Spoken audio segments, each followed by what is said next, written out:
Again, ladies and gentlemen, welcome to Gashis Kaman TV, the tallest man in Black Africa. Kenyans have fallen into William Samoei Ruto's trap. Kenyans have bought a lie. Kenyans have been convinced Kenya is not broke. That is a fact. Let me start by asking you a question, our viewers. Do you strongly believe that Kenya is broke? Do you strongly believe that Kenya is on its knees? Do you agree when you look at the source? When you look at the government, do you agree really that Kenya is broke to an extent of not paying the workers, the civil servants? Do you think Kenya is broke to an extent of not sending money to the counties? What has changed? I want you to ask another question. I want you to interrogate this question. When you compare Mwai Kibaki na William Samoei Ruto ambaye alichukua hatamu za uongozi when the economy was stable, and Kibaki ambaye alichukua hatamu za uongozi wakati uchumi ulikuwa umesambaratika kabisa. Why did Kibaki say that the economy was broke? Why did he continue? Why did he not even lament? Hatukusikia hata siku moja akimlaumu Arap Moi. But even before Gachagua and William Samoei Ruto entered office, they started complaining. They started saying that the economy had collapsed. And Kenyans have bought this narrative. I want to put some facts to you, just to show you that Kenya is not broke. I also want to show you the reason why the government has always been saying Kenya is broke. So if you're joining this channel for the first time, kindly subscribe if you have never subscribed. And for our viewers at this juncture, kindly give this video a like. When you look at KRA, KRA is projecting to surpass its targets this year by almost 400 billion. Indeed, the actual figure is 380 billion. That is what they are saying. In the year of election, the financial year, when we had elections, KRA surpassed its target with over 100 billion Kenya shilling. That is a fact, and you cannot change facts. Huo ni ukweli. Ukweli lazima usemwe. As we talk even now, I'm told that so far KRA has surpassed its target. As we continue talking, saying that Kenya is corrupt, no, Kenya is broke, Kenyans are overtaxed. Indeed, hatujawahi kuona Wakenya wakilipa ushuru kama ambavyo wanavyofanya. And if Kenyans are paying taxes, and if Kenyans are overtaxed, where is the money? Where is the money going? That is the question that every Kenyan should ask himself or herself. Jambo lingine unapoangalia, utaona ya kwamba we removed the subsidies on fuel, we removed the subsidies on education, we removed the subsidies ya kila kitu. We saved billions and billions of money. And where is this money? Are you telling me that by saving, because William Samoei Ruto has also told us that they are planning and they had planned to save 300 billion Kenya shilling, are you telling us by saving we are becoming broke? Which type of economy is this that Kenyans are buying? The lies have been debunked. Huu ni uongo ambao hatuwezi tukanunua tukitumia maneno ya Rigathi Gachagua. Hatutanunua uongo huu tena. Again, when you look at William Samoei Ruto, if you listen to William Samoei Ruto, William amekuwa akisema jambo moja, that the economy is stable. Why should now the government officials go against William Samoei Ruto's words? He has been telling us he has stabilized the economy. The economy is stable. Indeed, he has not stabilized the economy, but he found a stable economy. And Why should no, William Samoei Ruto is not a mad person. Ni mtu mwenye akili timamu. The president is sharp.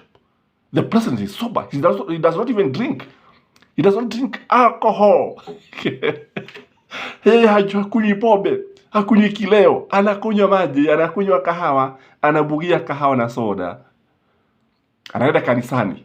Would you now not believe his words that when he say that the economy is stable? Now, again, when you look at the government doesn't care. You see, the government is increasing the wage bill without caring, employing the chief administrative secretaries, employing the CAS, without caring, creating unnecessary offices like that of Gachagua, ile ingine ya Mudavadi na bibi yake, hata ya the first daughter, without caring. And then you are telling Kenya's economy is broke. And the government is busy overspending money, holding meetings in high-end hotels. Indeed.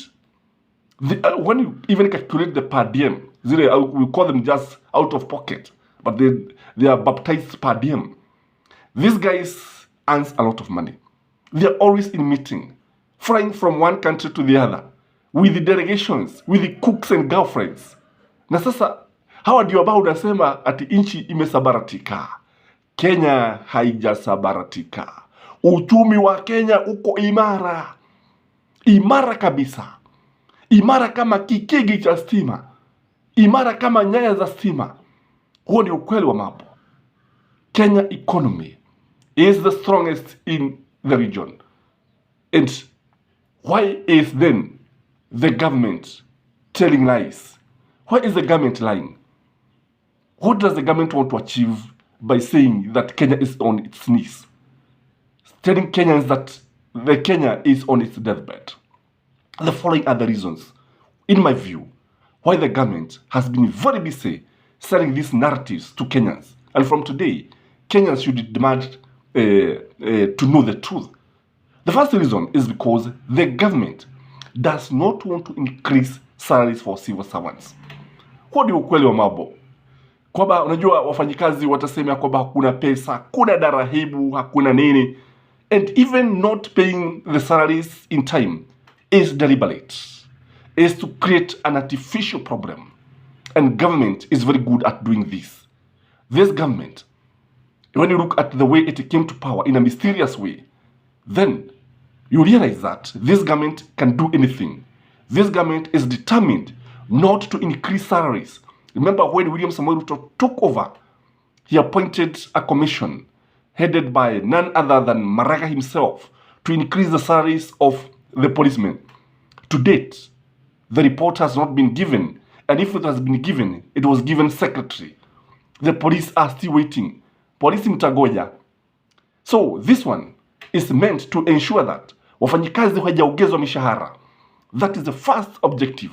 Now, if you look at the labor industry, when you look at the workers, do you think the workers can now go on strike and start saying wanataka mishahara? Hilo ni jambo sasa ambalo haliwezekani kwa sababu tayari watu wameshaambiwa na wameshakubali ya kwamba serikali haina pesa. Don't buy this lie. It is too cheap. The second objective of this narrative is to deny money to the county governments. You know, the county governments have been asking for more and more funds. They want the money to be increased every year. Na jambo moja ambalo tuliona ni kwamba tuliona serikali, I want you to look at this. Kenya Kwanza senators and the members of the National Assembly ganged up and agreed and refused to increase money to the county governments. You know, the budget committee refused, and the guys, the parliament generally refused, both the National Assembly and the Senate. Na ukiangalia wale ambao walikataa pesa ziongezwe ni watu wa Kenya Kwanza. People like Ole Kina, Ladema Ole Kina, Sifuna, Babu Owino, and others were on the front line speaking for the county government. They wanted the county government to get 407 billion instead of 385 billion. Lakini when it came to vote, they were defeated by the Kenya Kwanza government. So the government is going to achieve this objective. and it is achieving very fast. Na ukiangalia utaona kwamba hata kuna baadhi ya magavana ambao wamekubali kwamba watachukua hizo pesa 385. So you can see how the government is achieving its objective. The other reason why the government is lying to Kenyans is because the government want to continue borrowing money. They want to go and get expensive loans. Before Kenyans know, the government is floating a Eurobond worth 200 billion. That is what is happening today. I don't know whether they are floated, but there are plans to float a Eurobond. And this one will take 10 years to pay. Kumaanisha, the president who will come after 10 years atapata deni kubwa sana. Atapata nchi ambayo imelibikiziwa madeni na William Samoei Ruto. And the government is also getting loans from IMF, World Bank, and everywhere. Indeed, it's also getting huge grants. Lakini serikali inataka kuendelea kukopa pesa ili watu wa rais ambaye atakuja baada ya William Samoei Ruto apate madeni makubwa sana. Again, I can tell you that this government want to continue stealing. They want to continue stealing your money. And you see, kwa sababu Wakenya watakuwa wamekubali hakuna pesa, hata wakati pesa zinaporwa, hawa watu ni kuambia watapora kila kitu. Watapora mpaka migoba ya dizi iliyo mashambani. Watapora mpaka mbolea ya ng'ombe. Hawa watu watapora kila kitu.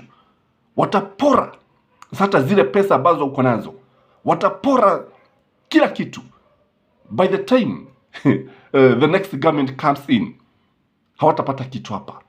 So Kenyans should not allow this kind of nonsense. Ati kwamba tunakubali ati Kenya haina pesa. Kenya ina pesa nyingi. The other reason, in my view, why the government is saying there are no funds. You know, Uhuru Muigai Kenyatta started so many development projects. Truth be told, especially in Mount Kenya region. Unapoangalia sehemu za Mlima Kenya, unapata barabara ya Mau Mau, it has been abandoned. Unapata ile barabara ya kutoka Thika kuelekea flyover, it has been abandoned. Unaangalia ile barabara ya kutoka Murang'a hadi Keno, it was said that there were plans to make it dual carriage. The government is not talking about it. When you listen to the government is not taking mega projects. Wanasema kwanza they are going to stabilize the economy. But now they must come up with a defense mechanism. Watu wa Mlima Kenya ndio ambao wanaabua hivi. Na when you look at the government is very busy and doesn't want to continue this project, and it has abandoned this project. Now for the Kikuyus and other communities to continue supporting William Samoei Ruto and vote for him in 2027, lazima wakubali ya kwamba hakuna pesa. Huku ni kucheza na akili za binadamu mwenye akili timamu. This is crowd psychology management, and the government is taking it. Mwananchi is losing it. And I told Kikuyus, if there are people who are going to lose by supporting William Samoei Ruto, it is the Kikuyu community. It is the House of Kikuyu and Mobi. Sasa zile barabara ambazo utaona pale, most likely they will not be completed. And if they'll be completed, it will take a long time. It also means that the government will not start the many projects that it promised. So after promising Kenyans so many things, now the government is telling Kenyans, ndio tulitoa ahadi, lakini hatuna pesa. That is the truth of the matter.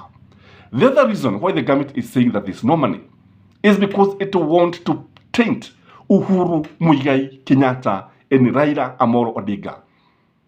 If you have been watching Kenya Kwanza MPs, kama umekuwa ukiwasikiliza, wanasema kila wakati Uhuru aliiba pesa zote, Raila aliiba pesa zote, the handshake government stole everything.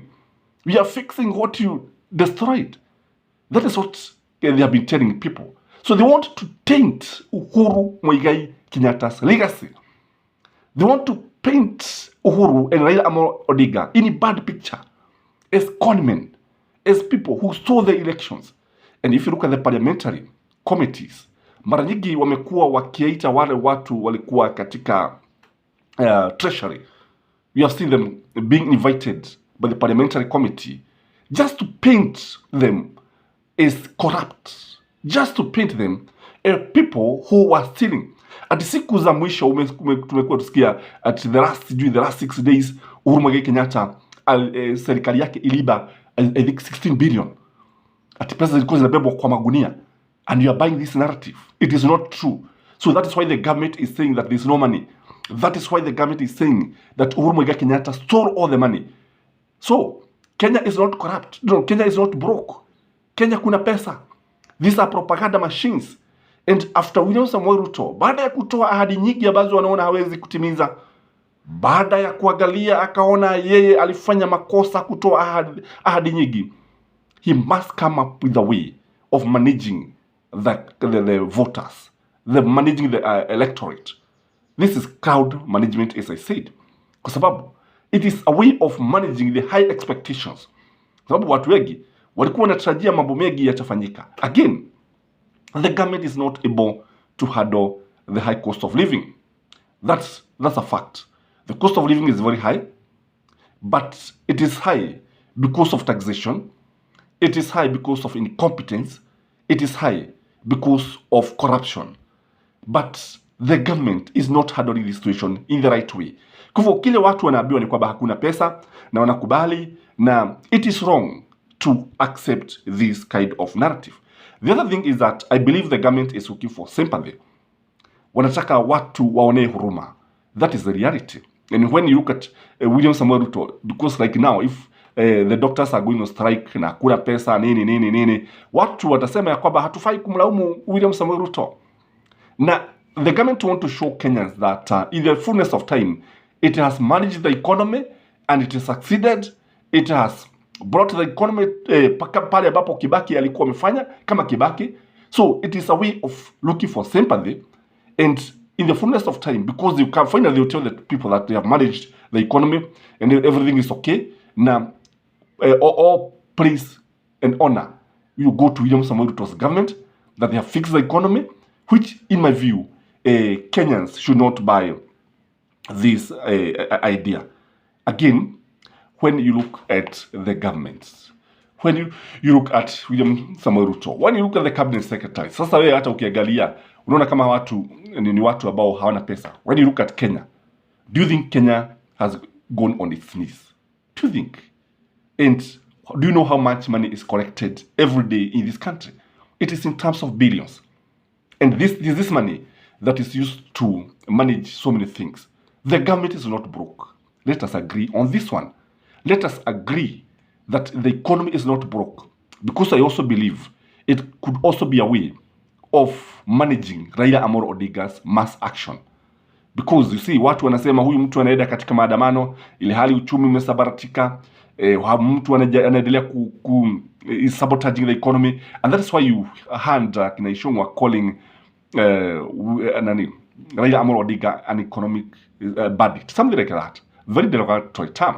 In Kenyans, the area you know that the economy is not broke, the country is not broke, the better.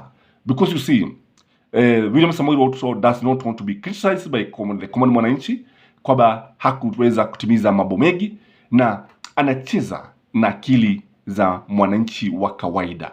Even that dialogue, and it is important that Raila Amolo Odinga na wale watu wa Azimio msikie hivi, Kenyans are not for that bipartisan talk.